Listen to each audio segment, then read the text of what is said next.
Bom, eu pensei muito em como eu deveria finalizar o ano de 2019 com o meu último vídeo. E eu decidi então escrever uma carta.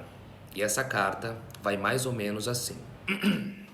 Caro presidente Jair Messias Bolsonaro, eu devo confessar que eu ponderei por alguns dias se eu deveria escrever uma carta pública ao senhor. Afinal, o senhor é o presidente da República e uma palavra mal direcionada ou uma frase dúbia poderia criar-me inimigos poderosos. Mas então eu percebi duas coisas, senhor presidente. A primeira é que eu não sou ninguém importante e sou, portanto, incapaz de inspirar inimizades significativas. E a segunda coisa que eu percebi é que eu estava com medo de ler essa carta. E esse é o momento em que morre a nossa liberdade, senhor presidente. Não é no momento em que as instituições desabam ou quando o exército toma as ruas. A liberdade morre quando a gente tem medo. Mas também são esses os momentos-chave nos quais se faz necessário, mais do que nunca, que falemos a verdade. Portanto, aqui vai. Eu te odeio, caro presidente Jair Messias Bolsonaro. Eu não gostaria de sustentar o peso desse sentimento porque eu mesmo abomino o seu próprio discurso de ódio. Mas algumas coisas simplesmente são o que são. É que se o senhor odeia e quer eliminar tudo que eu sou e tudo que eu defendo, restam-me pouquíssimas opções de sentimento e eu juro que eu já tentei de tudo. A indiferença, a pena, o desprezo e a empatia, mas só o que funcionou pra mim foi o ódio. Eu sou inteligente o suficiente, senhor presidente, para entender friamente que o senhor não é o problema. O nosso câncer social apenas se personaliza na sua figura, mas ele tem causas e raízes históricas muito mais profundas e significativas do que qualquer impacto que a sua existência possa causar no mundo. Qualquer que seja a causa, entretanto, eu não consigo evitar esse ódio. As razões para ele só não são mais óbvias do que são revoltantes. O seu preconceito, o seu machismo, as suas falsas notícias, a sua manipulação, a sua violência, o seu discurso assassino de minorias, o seu desrespeito pela educação, pela arte e pela cultura, o seu ataque contra o meio ambiente, a sua ineficiência executiva, o seu atraso de pensamento, a sua promoção do genocídio indígena, a sua homenagem à tortura e a torturadores, a sua campanha armamentista, o seu nepotismo escancarado, a sua presunção, a sua hipocrisia, a sua trajetória política que sempre foi firmada em raiva e desrespeito pelas instituições, e essa lista, ela poderia continuar para sempre. Sim, todos esses são bons motivos, boas brutalidades para se odiar alguém. Mas eu creio, senhor presidente, que eu te odeio ainda mais nas delicadezas, nas pequenezas da vida.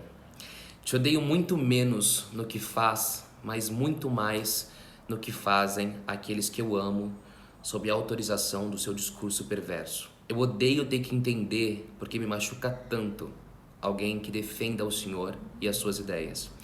Porque isso me obriga a escavar profundamente dentro de mim os meus maiores medos e os meus maiores traumas. E quando finalmente eu encontro a resposta dessa dor, oriunda de um preconceito e de uma vivência que os que eu amo jamais serão capazes de alcançar, eu já tô longe deles. Eu lembro de um momento, senhor presidente, durante as eleições, em que eu estava na casa de alguns amigos da minha família e eu tive de suportar uma fala homofóbica de um conhecido. Eu não me calei, porque eu nunca me calo.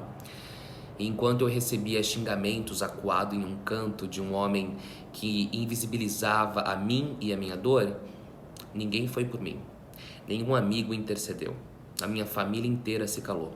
Quando eu pedi por ajuda, eles me chamaram de intolerante. Na semana seguinte, o homem que havia me xingado, ele foi convidado para um churrasco na casa dos meus pais e eu tive que engolir em seco. Eu tenho que tolerar o meu vizinho que votou no senhor e acha que bandido bom é bandido morto, enquanto eu suspeito que ele, pelas minhas costas, deva também dizer que viado bom é viado morto. Eu tenho que tolerar amigos da família que não vê problema em postar seu vídeo de filho viado é falta de porrada em um post meu que denunciava homofobia.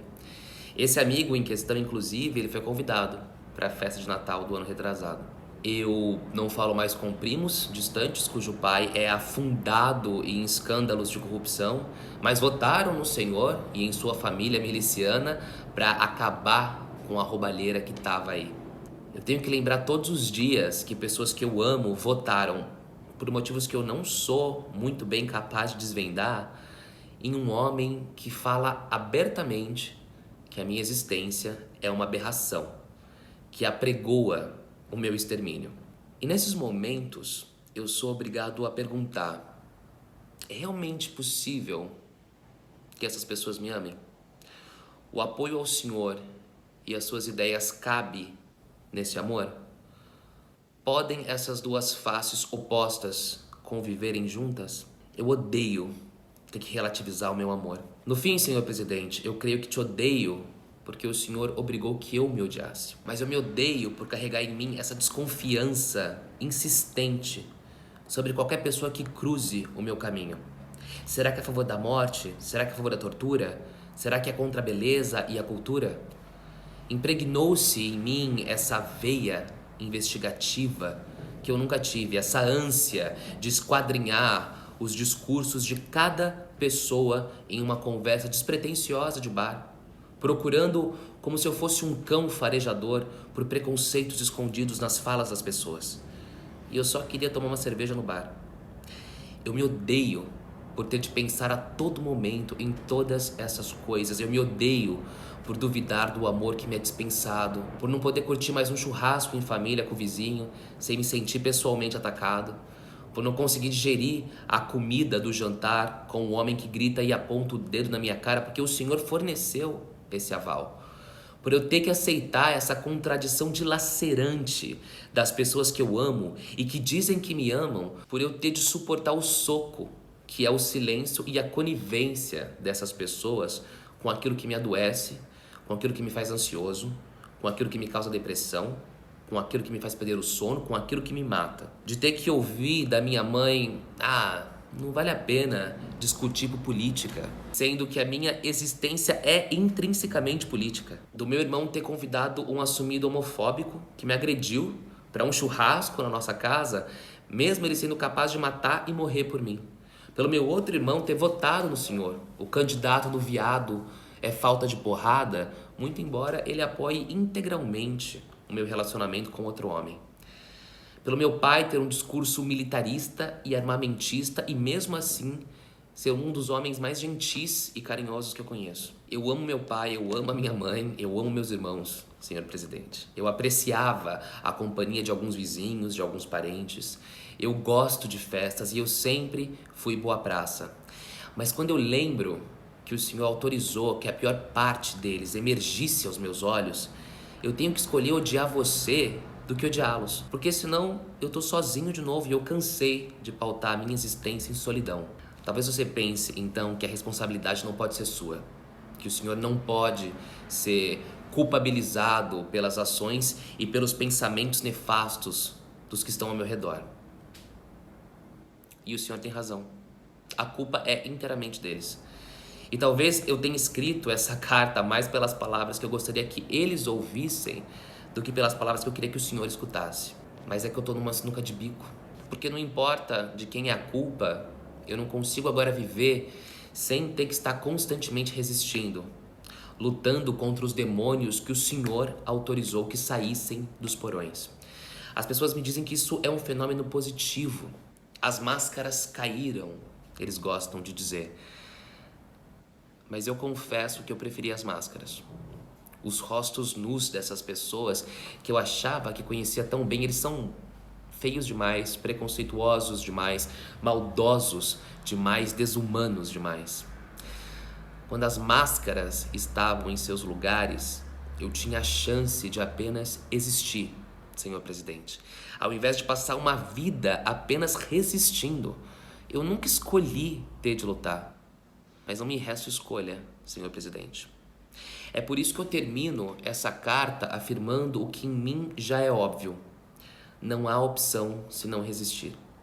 Não há caminho de conciliação com o seu governo senão a luta. Não se negocia com quem prega o extermínio, com quem prega a destruição, com quem prega o ódio. Então eu preciso fazer uma correção, senhor presidente.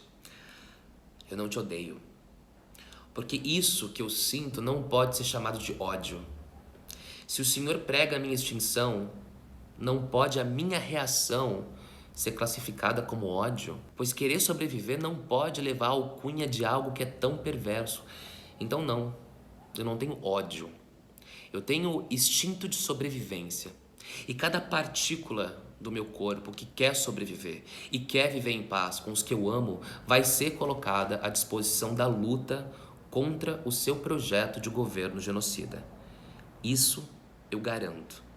Nós resistiremos, nós não descansaremos, nós permaneceremos. Atenciosamente, eu, Caio Blanco. Ai, Feliz Natal!